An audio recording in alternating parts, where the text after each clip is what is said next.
خلقتها من نور في حجر ربه تيرا ناداه أقبل يا مختار أنت الأمين أنت الآمين ربي خلقتها من نور في حجر ربه تيرا ناداه أقبل يا مختار أنت الأمين أنت الآمين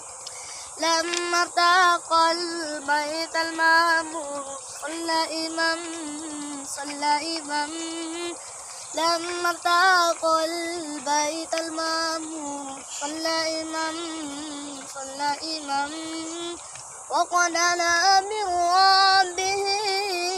باهي الجليل ناداه أن طهر يا مختار أنت الآمين أنت الآمين أنت الآمين أنت